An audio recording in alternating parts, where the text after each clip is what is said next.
全球的观众朋友您好，我是美香，也是伊娃。新加坡的朋友您好，今天是大年初一，我非常的开心，来到了新加坡非常有名的地方，那就是梅村酒家。那么这个地方呢，是新加坡正宗老字号的客家餐厅。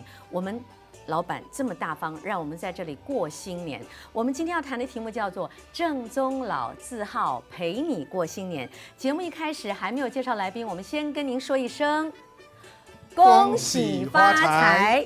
那么我们要介绍第一位朋友啊，是郭老板。郭老板你好。主持人大家好。我知道你是蝴蝶兰的专家，对吗？远从台湾来到新加坡，对，送给我们蝴蝶兰的福气。对，谢谢。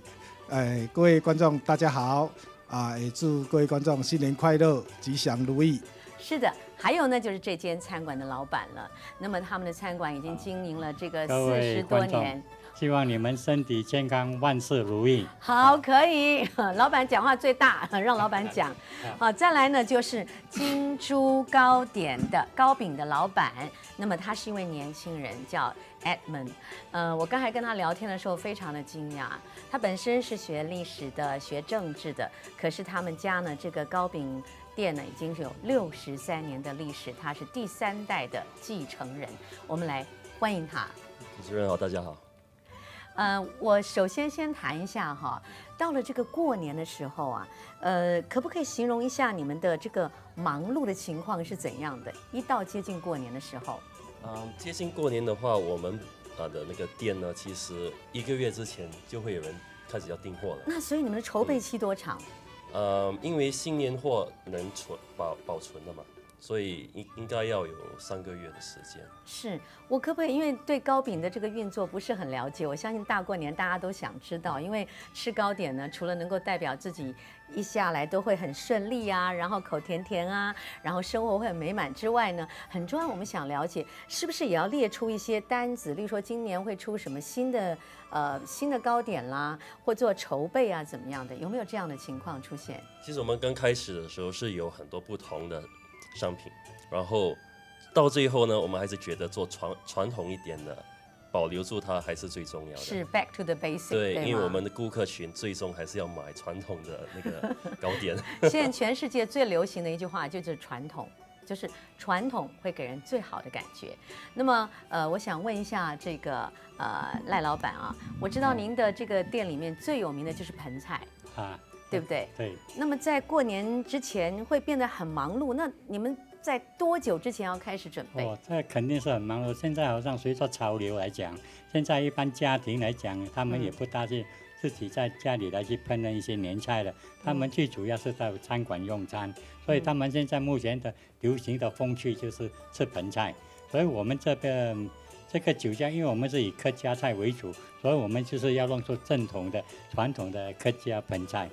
哇，我告诉你啊，因为我们这工作团队啊，今天很幸运有在这里吃，连我们的制作人啦、cameraman 呢，还有我的助理啊，都觉得他们的菜太好吃了，吃饱又再吃啊。所以我觉得你如果要来新加坡观光的时候，这间店你是一定要来的，因为你就可以知道我们新加坡的饮食文化里面也是有着自己的传统特色，是非常不一样的。那么郭先生，您这次是在第几次在新加坡过新年？我这边是算第2次的一个过年，但是一般要像今年过年的花，一般大部分都是在1年前就已经定了，因为我们有一些花开出来都是整百朵的，那整百朵的花代表说多福多生啊。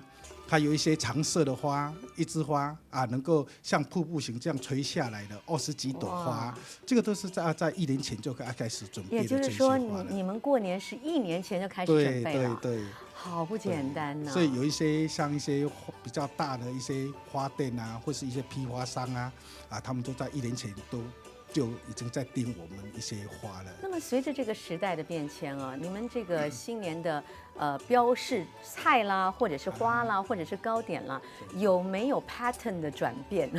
为了适应我发觉到我们新加坡比我们像一些台湾啦、中国啦，或是一些其他有华人的地方还要传统。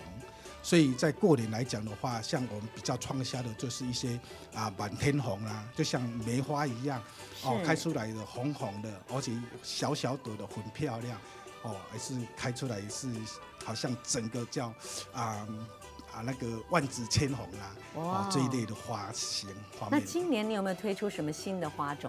我们以蝴蝶兰来讲，我们自己每年都有新的一些品种出来，但是以新的品种出来，我们还是偏向比较喜气一点，还是偏向以红花这一类方面的。其实我想告诉这个全球的观众朋友，因为您不一定有机会了，但是我希望你看得见，就是新加坡实际上过年呢，我觉得少数华人区域它还是用一种很传统的方式在过年，对，而且那个传统的味非常的浓，对，像这里的盆菜你要是吃一口你就知道，我们大概盆菜的历史有从元朝、宋朝。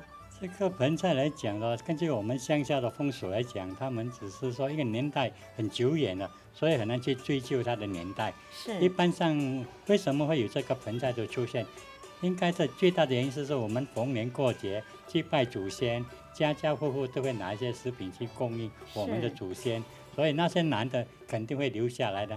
那天很轻松，他们每一个家庭都会留一道菜在木盆里面所以无形中慢慢就演变成盆菜了。哇，也就是说跟祖先共同享用一些食品，对吗？对呀。那您的这个盆菜经过这么多年，因为我知道您这间店也43年的历史了，盆菜也供应这么多年，那有没有什么转变过吗？说味道或者放的东西因为我们这边因为这一个可能是个使命感所以我们的大半是打一个传统客家菜，所以我们也不会说很创新所以我们的宗旨就是抓住传统，就古早味对呀，所以客家盆菜是可以说是最传统的一种乡下的盆菜了。盆菜用客家话到底要怎么说盆菜呀，盆菜呀。现在因为盆菜的东西，因为流到香港各地方来讲的话，可能是商业性质，所以他们一些高档的，就是说放鲍鱼花椒这些但是在我们现在肯定是没有这些。那我们新加坡的特色是什么？我们新加坡来讲，现在最风行就是盆菜。对，味道上面有什么特色吗？味道可能因为他们可能融入了一些高档的材料，是，所以它的味道可能会更好啦。因为我想象中，但是我们还是有比较容易接受的，还是传统的盆菜啦。对我来讲，我本来以为很容易的。刚才我看到那个师傅那个赖老板在示范的时候，在讲解的时候，我觉得其实是很有学问的，因为它一层一层，你还要看哪个东西会先熟，然后呢，你按照这个层的时候，汁液还要流到哪里去，然后才能够混合出一个很美好的盆菜，对不对？应该是自己累积来的经验。对，就不是像我们想象中的什么东西都往里面搁就可以了，对不对？那么待会儿呢，我们就要听听我们现场当中最年轻、最英俊、最潇洒的这个青珠糕饼店的老板跟我们讲，他们怎么样来创新他们的糕饼，还是坚持传统。我们一会儿见。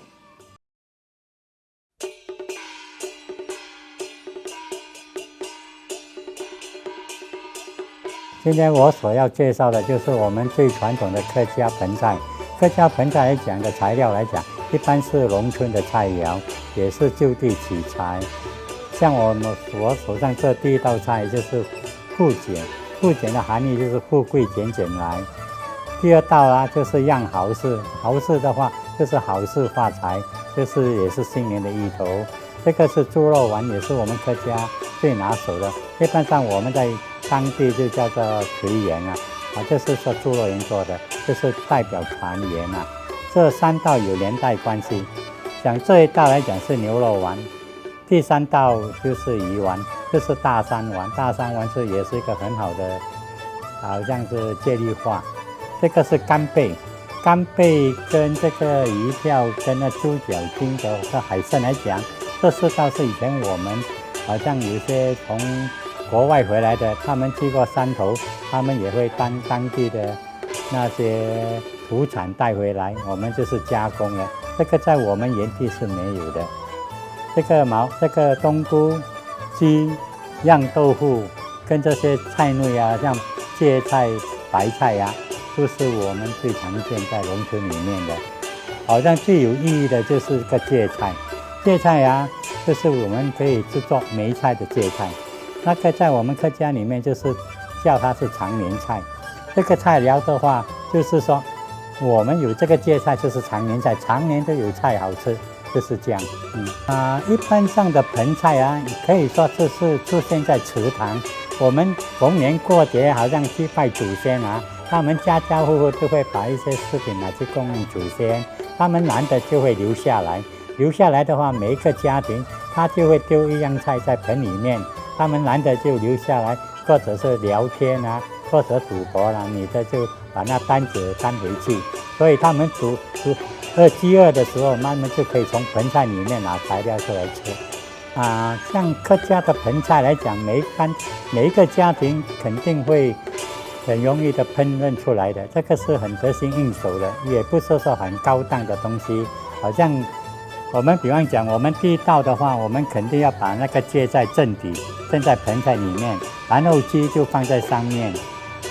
像这些海味的东西就围边，然后我们就加汤水，加了汤水的时候，差不多所花的时间大概是2个多3个小时，然后我们就把这些好像样好的蚝丝啦、猪肉丸啦、牛丸、鱼丸跟护理卷就放在上面。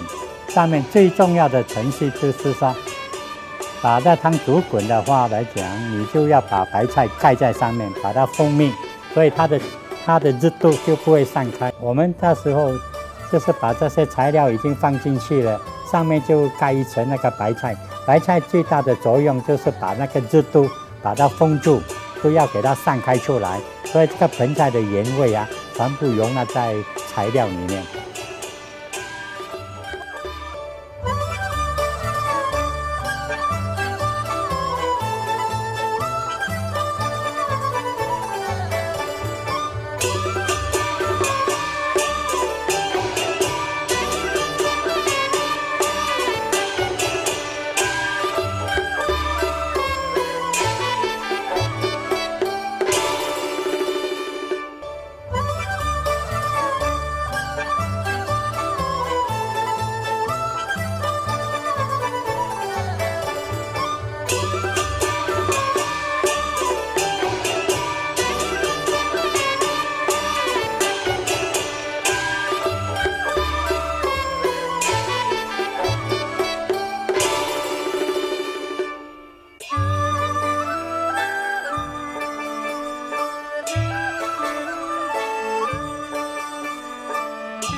正宗老字号陪你过新年。那么我们刚才谈到了，过新年的时候呢，这么多年的更替之后呢，有没有什么样的产品的变革？我想听听看，这个金珠糕饼啊，这么多年第3代了，你们在过年的时候推出这些糕饼，到底有没有什么改变、转变，还是一直一个味道延迟至今这样子？其实改变是有介绍一些新的产品了，但是最后我们还是发现我们的顾客群他们还是比较喜欢传统的。有一个我真的很想问，好奇，大年初一很想知道，我们有时候看那种连续剧啊，都是说家里有一个人拿了一个秘诀，好像一个什么特别的材料，然后所有人都不可以看，然后就放进去，代表这个正宗老字号的特别的独特的味道、独特的配方，真的有这样的事情吗？其实是有的，所以其实配方全部还在我妈妈手中。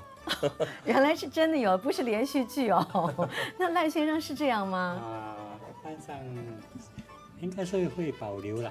保留也是说有些好像比较特别的秘方来讲的话，应该是不可外泄的。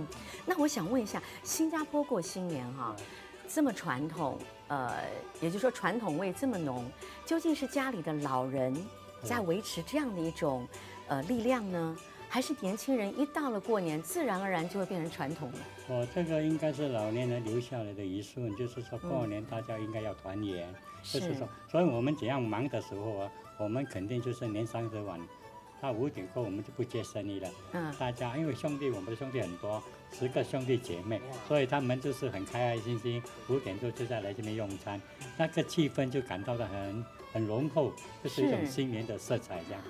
哇哦，这个感情一直是凝结在一起哈，我觉得太好了。那郭先生，您是怎么样过新年的呢？我已经有2年没有回台湾过年了。是，因为从事花艺来讲，也是整个1年1度的最大的一个节日，就是在过年。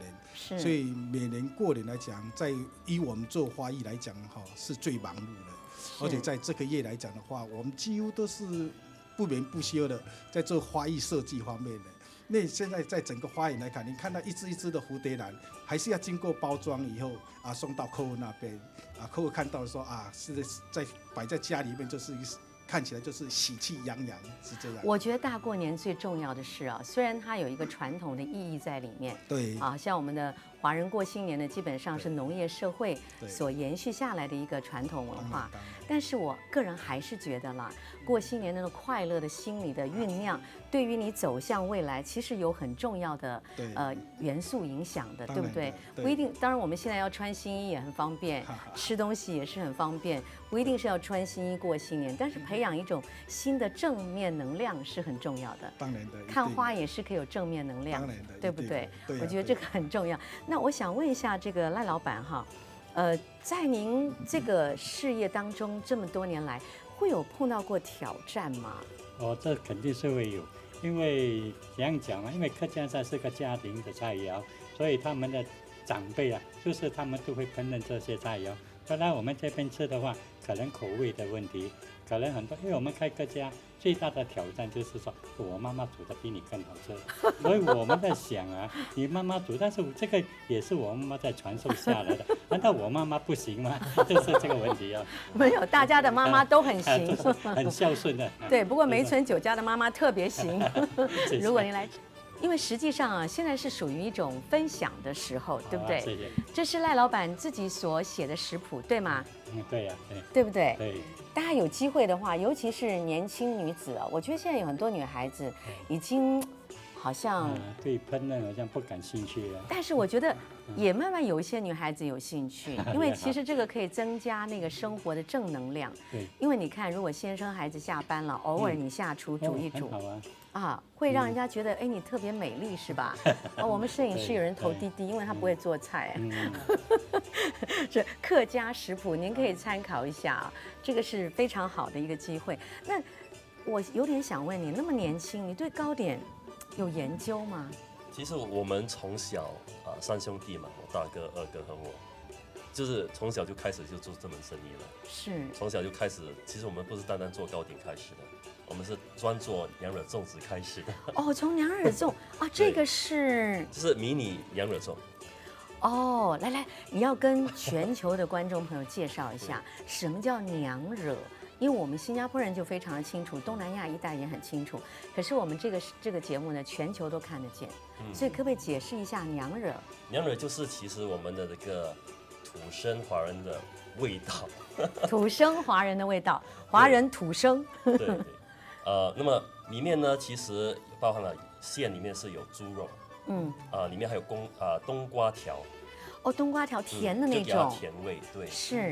然后很多人误解了，粽子吃了每次都很油腻，其实娘惹粽是最不油腻的。哇！因为我们用的肉是瘦肉。可是我们讲到娘惹粽，讲到粽子都是端午节吃的嘛？那过年也吃吗？我们一整年都在做粽子，一整年都在做年糕。哇，好香哦！有家庭也会特别跟我们订购这些粽子，太好了，因为我们都是一盒一盒做的给家庭送给朋友都很方便的。那还有这个我知道在新加坡这个凤梨塔是最红火的一个糕点，你可以特别介绍一下好吗？可以。其实这个凤梨塔是比较传统一些的。是。凤梨塔呢也是一个很特别的一个食品，可以让我们了解多一些我们自己土生人的文化。是。只要你是第2代新加坡人的话，你就会懂得怎么去欣赏这个凤梨塔。但是你们是否有想过，这个凤梨塔呢，其实跟我们的那个文化有什么关联呢？凤梨塔跟我们的文化有什么关联呢？赖老板，他要出考题嘞，考我们3个老人家哎。OK， 黄梨这道菜肴来讲啊，就是说你不管做糕点也好，或者是像我们客家菜黄梨炒生肠啊、烤猪肠，因为黄梨最早期的时候啊，在我们的这东南亚这带啊，已经很盛产的，所以它也制作罐头了，所以啊，有一种怀旧的感念，就是黄梨啊，就是这样，也是在新年也是个好芋头啊。黄梨，那你小时候有没有在黄梨田跑来跑去？有啊，因为我们就是最好的好像说水果来讲就是黄梨。是，郭老板，你那个总不能把那个什么蝴蝶兰跟黄梨又合在一起了吧？哦，也是可以的。也可以哇！今天真的够厉害了，大年初一每个都变聪明了。对，因为我们花跟凤梨结合在一起，因为凤梨来讲，它可以散失一些凤梨很香的一个味道。是，而且在家里面摆起来跟花组合起来讲，那个感觉完全的都不一样。我知道有个方法了，我们就一张桌子吃着盆菜，然后呢旁边放着这个蝴蝶兰，然后呢就摆了这个娘惹粽，再加上我们的凤梨塔。哇，这个年过得实在是太棒了，对不对？那刚才他们的回答及格吗？还是不太及格？其实都及格，及格。但是你们如果有仔细再去研究一下的话呢，你会发觉到凤梨塔呢，其实也不是单单我们华人在吃的。我们的马来朋友啊、印度同胞啊、欧亚的人啊，在新加坡，欧亚也是有吃的，他们都吃我们这里的凤梨塔。是。其实早期呢，凤梨塔像郭老板、赖老板说的一样，其实我们新加坡出产不比沙劳越多。其实我们新加坡的那个凤梨塔，凤梨呢，其实都是从沙劳越那里进口过来的。是。然后黄梨呢，其实像赖老板说的，方言是翁来嘛，翁来，听起来就像旺来，对。那么新年的时候，很早期的时候，那些华人他们会买很多这个黄梨到新加坡。过年过后呢，他们会做什么呢？他们剩下的那个黄梨，他们就做成这个像这样的形状，的那个 jam 圆球，对，就能保存了。那下面这个饼呢，其实你猜一下，其实是从哪里来的？啊？这饼啊，穿的好像花裙这样，好漂亮哦。是的。哎，从哪里来啊？从哪里来？我们不懂，从哪里来？这个其实也不是说我们亚洲这里发明出来的，是跟别的文化偷过来的。哦，是怎么样？从哪一个？我们欧亚的朋友，其实他们来到新加坡的时候，第一次来到新加坡的时候，也有带了他们自己的食品啊。是。对，然后我们这里的生意人、华族的人，就跟他们偷学了一些厨艺。哦，了解。然后黄梨呢，就放上去，就变成有点特别。哦，所以它好像做派啊，它就会用刀子这样切，这样一条弄个花纹。对。所以我们也把我们的这个凤梨的这个放在它这个上面。对。哦，所以它这个是综合的东西方文化的结合。对，所以这个东西其实可以讲了很多我们新加坡的文化代表性。哇，太好了！今天大年初一呢，我们除了吃得开心，还听得开心，还看得开心。好，我们一会儿见。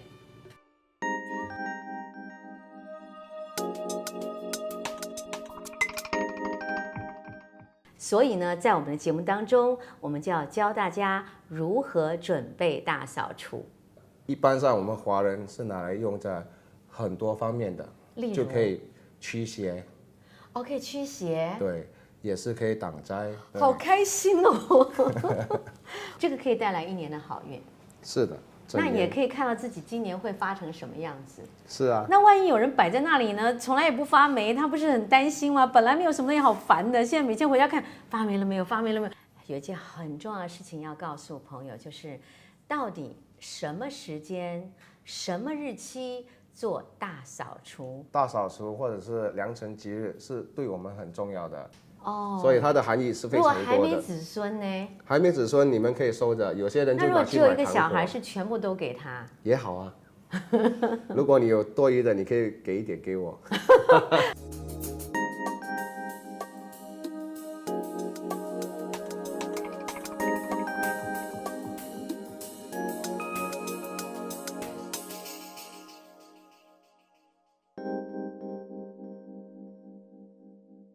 在我面前有娘惹粽，还有我们的凤梨塔。当然呢，你待会在节目当中也看到我们的盆菜，还有呢，你也会看到我们的蝴蝶兰。所以今年大年初一，我相信你一定会非常的开心。可是呢，每个人在新的一年的时候啊，都会做生活的规划、生活的计划。我们这3位朋友呢，老板都是很成功的人，而且呢，如果一个老字号要坚持，要一直受欢迎，其实是很不容易的。那像我们的郭老板，他研究这个蝴蝶兰也是一种坚持。因此，我想要请你们分享一想，在一个新年里面，一定也有年轻人在看我们的节目，对不对？虽然他是年轻人了，这个坚持的动力是哪里来的？这个坚持的力量是哪里来的？其实我们生意早期开始的时候是很辛苦的。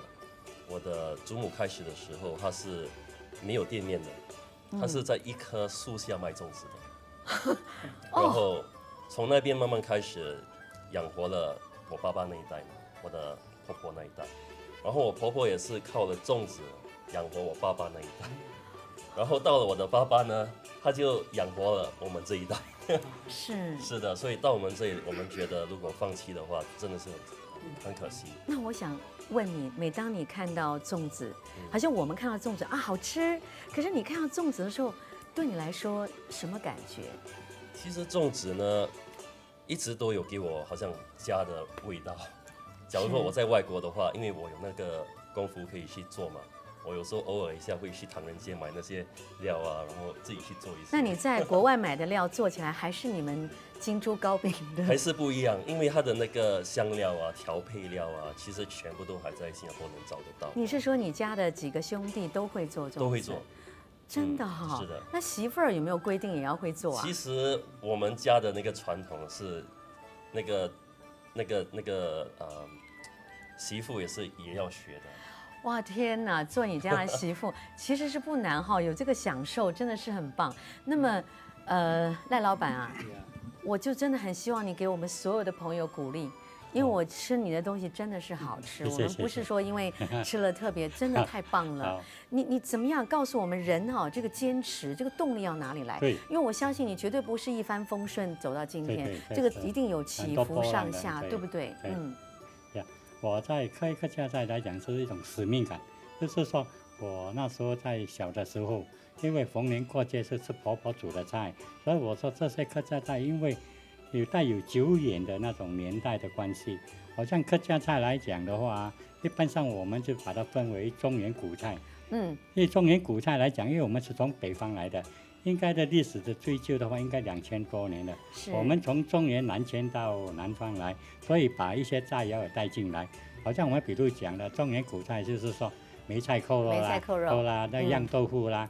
好像讲盐鸡来讲啊，盐鸡是最富有意义的，因为那时候是我们在逃难的时候，我们逃难的时候就应该准备最容易取材的话就是鸡，因为每个家庭都会有养鸡，去把它烫熟，把那个盐腌住了。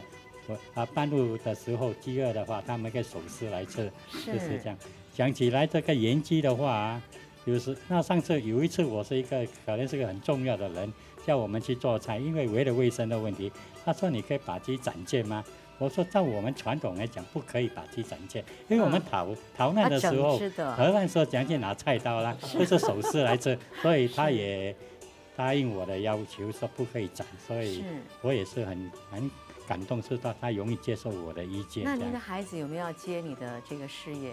这个事业孩子可能是说怎样讲啊？因为我在97年的话，有3、4间分店。那个时候我就是跟我的孩子在研究，就说你们要不要借我的班？他怎样回答我嘛？他说老爸，你养我这样大，供我读这样多书，你还要我借这个老本行？为什么你当初不要让我读书，不省回很多的钱？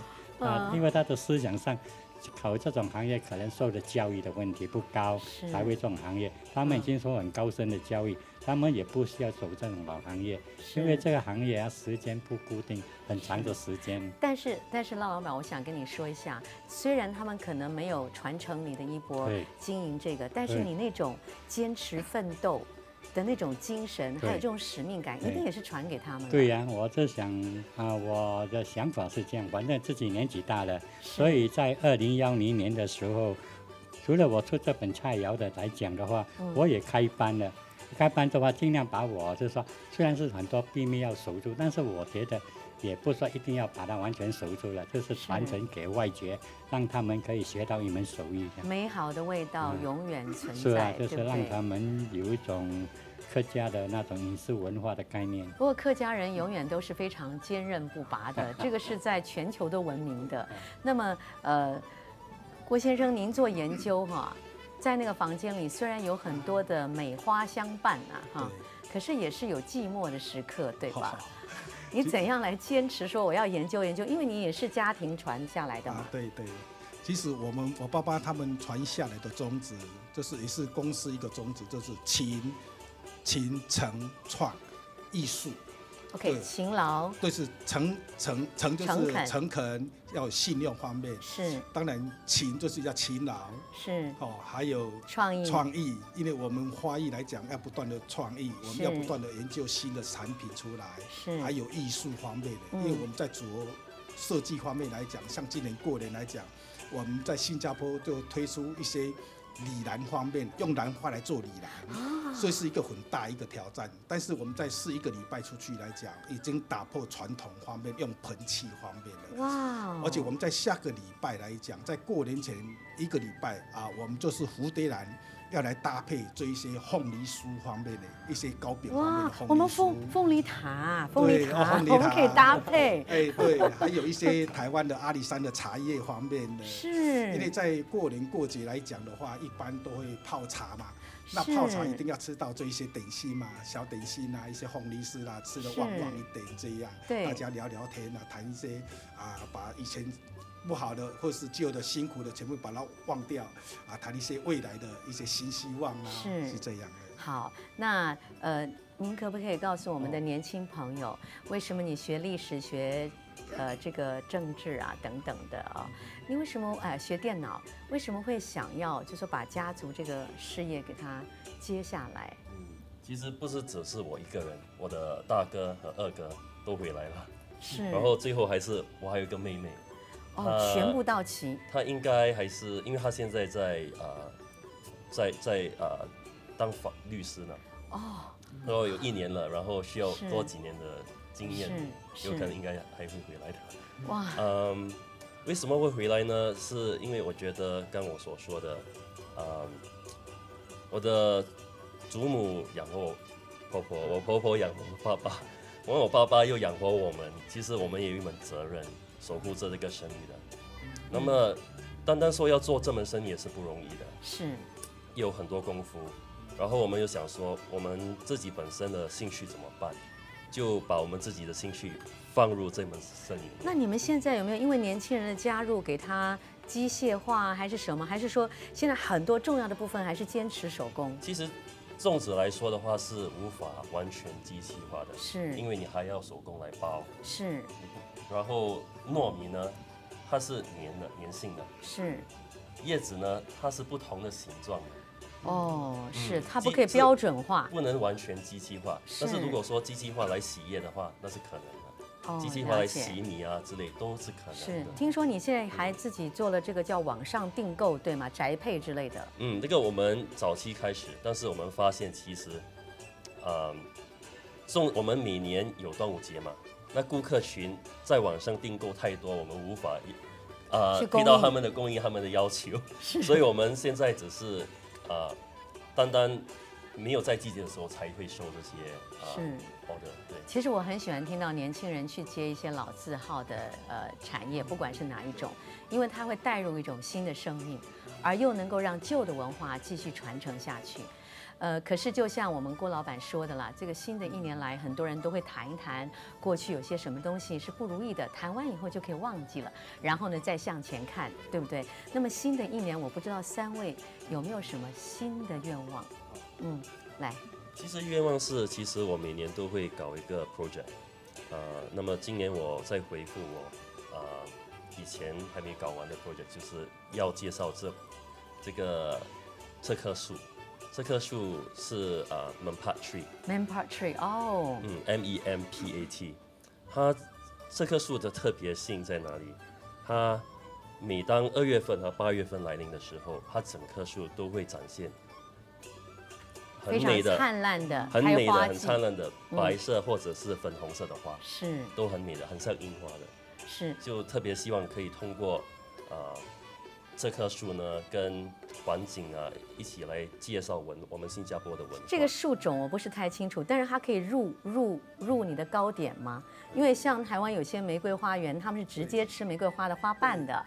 那你那个也可以吃吗？直接蝴蝶兰拿来吃吗？蝴蝶兰花瓣它是不能吃的，是，但是它可以拿来做餐类的装饰方面。哦，了解了。所以你刚才讲那个树花瓣可以拿来配上糕点吗？它也是其实不能吃的，只是看美的。但是我是希望通过这棵树嘛，人家也不需要看日历，然后讲说哦，新年要到了，我们应该做某某事情。但光看那棵树，我们讲说哦，季节要到了，我们就自然而然想说要一起聚在一起啊。或者说不同格列。其实以前的人很有趣的，你看古书也是，我最近老的重看《三国志》，很多时候那个时候的人呢，不管是农民或者是诸侯或者是皇帝，他们都是观天象。观风雨，然后看花时，然后知道该做些什么。那您的愿望是什么呢？今年我最大的愿望就是说，我要想办法把这个客家传统饮食文化传承下去。因为一路来啊，可能我参加社团比较多了，已经参加好几年，可能时间上关系就没有很专注的去发扬我的饮食文化。所以现在从今年开始啊。可能我自己应该想要下定决心了，那些社团的事务我就慢慢推掉了。那郭先生这一年你有什么新愿望吗？我们希望在今年过母亲节的时候，在5月份母亲节的时候我们公司我们蝴蝶兰园里面提供大概有1500株的蝴蝶兰要送给我们新加坡的妈妈包括你已经怀孕了、做准妈妈了。还有小孩子的都欢迎到我们兰园来，或者到我们的利的呼声我们提供了大概有1500株的蝴蝶兰，要送给我们当妈妈的，过一个母亲节快乐，过新年哈，努力拜年，努力做人，好吗？我们去参加，享受那个蝴蝶兰。那么我们今天呢，非常高兴请到3位上节目当中来。我也希望在大年初一当中，大家的新愿望都能够实现，而且能够跟他们一样，在自己所喜爱的事情上面找到你的动力，找到你的热情。2014年，我们在这里跟您说一声新年快乐。各位收看新加坡香哥哥的朋友祝大家马年成功吉祥如意，谢谢。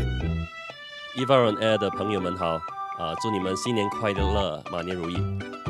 收看香哥哥的朋友，祝你们身体健康，万事如意。